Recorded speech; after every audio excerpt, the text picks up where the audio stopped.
जय श्री जगन्नाथ समस्त को मोर नमस्कार। नीट स्कैम नीट आउ नेट रो स्कैम पदारे पड़िला परे जना पड़िला शिक्षा मंत्रणालय दुर्नीति रे बुड़ी रही। खास करी एजुकेशन मिनिस्ट्री गोटे बहुत बड़ स्कैम। जदि देखिबा नीट आउ नेट रो गोटे स्कैम पदाक पड़ी से कथा नुहे। ये गोटे स्कैम नुहे, पाखापाखि 7 वर्ष भितर 70 स्कैम है। प्रत्यक्ष भाव में कोटे 70 लाख स्टूडेंट्स आ द्वारा प्रभावित होती। आउ जदि पेरेंट्स को मिसेबा पाखापाखि 5 ରୁ 7 कोटी लोक आ द्वारा प्रभावित होती मानसिक चापरे अच्छा। आर दायित्व किए नब, आर अकाउंटेबिलिटी किए नब? समस्ते तो आशा करेंगे ना किए तो एत बड़ भूल कर किए तो गोटे तार दायित्व ने। शिक्षा मंत्रालय नौ तार दायित्व, शिक्षा मंत्री दायित्व नियंतु तार। नीट इटसेल्फ गोटे करप्ट सिस्टम कहीं ना फेडरल स्ट्रक्चर गोटे अटैक कला भलिया करी जेमिति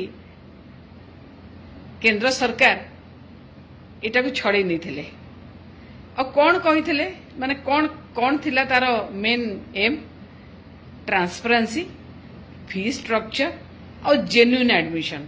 जेन्युइन पिला एडमिशन हेबे होउची आजी होउची ना? फी स्ट्रक्चर ठीक अछि ना? जेन्युइनली एडमिशन होउची ना? ट्रांसपेरेंसी अछि? किछि ना आज्ञा। जदि थांता आज ए नीट स्कैम ही न थांता। आमे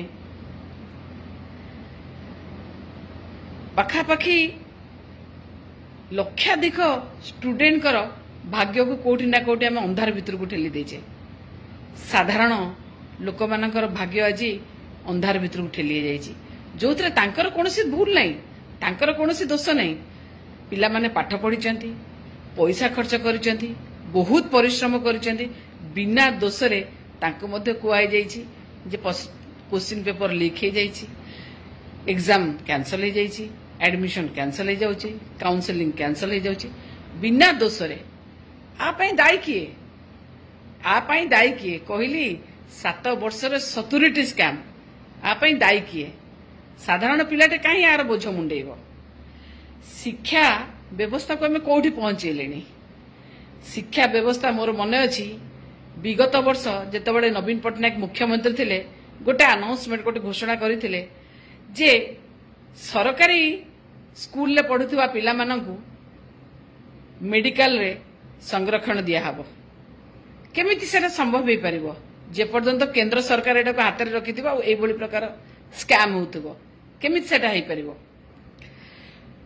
किंतु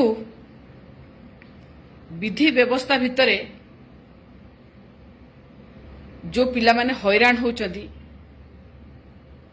तांको पई बिजु जनता दल गतकाली राज्यसभा रे विरोध करथिला, स्वर उठेइथिला, वेल को जाइथिला एवं एई भली विरोध आगो को मध्य जारी रहिबो। जेतेबेले माननीय नवीन पटनायक कहिथिले जे सरकारी